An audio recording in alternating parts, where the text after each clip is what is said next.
You know, the things that you hate most, they accuse you of, you know. Once you get the Bible in your core, once you read the Bible enough, and you get the mindset of a biblical mindset, your doctrine lines up with the Bible. There's no way to sway to the other side. There's no way. They can play all kinds of games and mind games and manipulation and isolation games and accuse games, accusing you and all that stuff. They can do a lot of stupid stuff, but it's not going to change your beliefs. You know, they're trying to get you.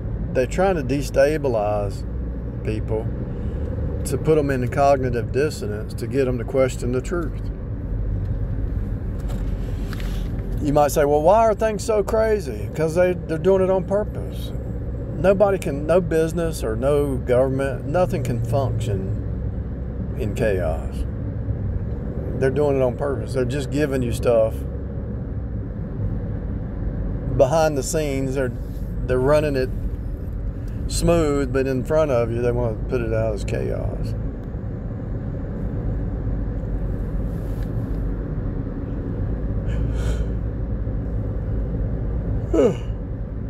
The very thing they're doing, they're accusing you of. They're the ones guilty, but they want to blame you. They're playing mind games. They're always playing some kind of little stupid mind games, like little children, trying to destabilize you, trying to irritate you, harass you, whatever. Trying to mess up your vision.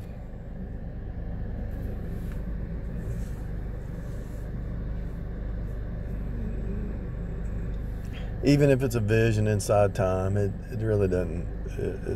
It's okay. You're here. Might as well have some kind of vision, and might as well create a 3D vision. Hopefully, you can create I used to think, well, if you create a corporation, it'll have perpetuity, but that's not true. Let's say you created a vision.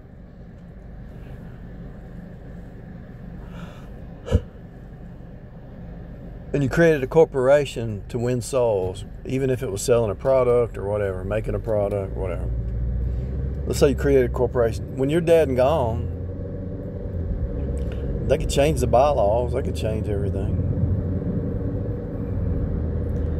Mess up your whole vision. You're dead and gone, like Billy Graham. Who really listens to Billy Graham anymore? He became real famous, but the younger generation don't even know who he is. His name don't even come up.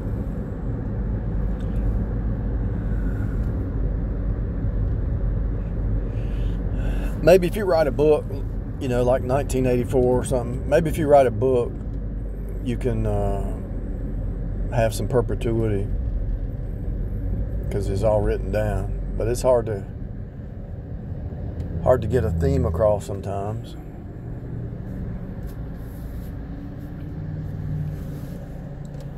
In writing, it's easier to speak it, and they can hear your, you know, when you read something or speak something, people are interpreting what you're saying by the context. That's how this whole thing works. The context is how you interpret. When you interpret the Bible, you gotta interpret in the context, you know. I used to fight with the Pentecostals. I don't do it anymore. They'd take verses out of context. I said, read the whole chapter.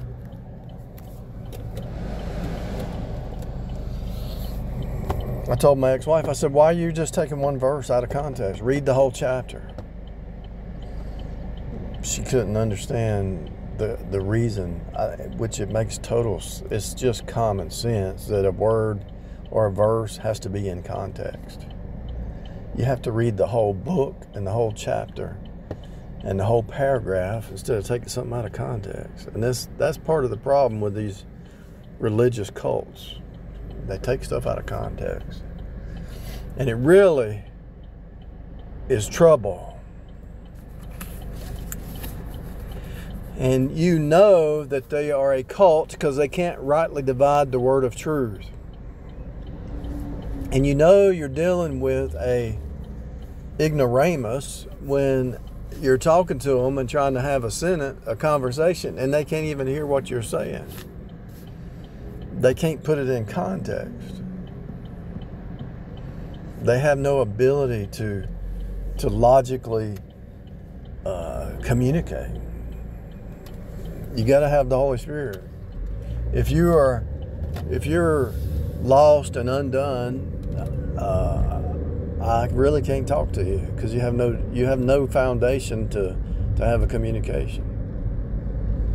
I really waste my time if I'm trying to talk to an unsaved person, especially a legalist or a person who's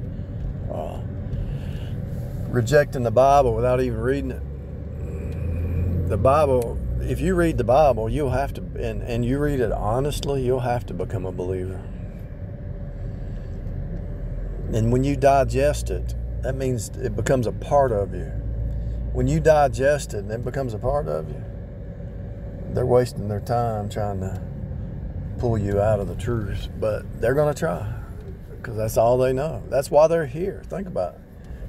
You're here to worship God. Why are they here? They're against God, so they're against the truth. They're trying to pull you outside the truth. Look at Solomon.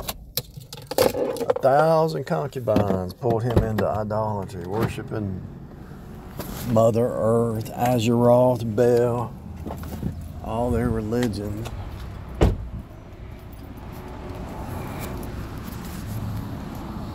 That is the matrix, people. When you break the system and you realize it's worship, and it's all worship, and every moment is the now, there's nothing for them to grab hold to. There's nothing to do for them to do.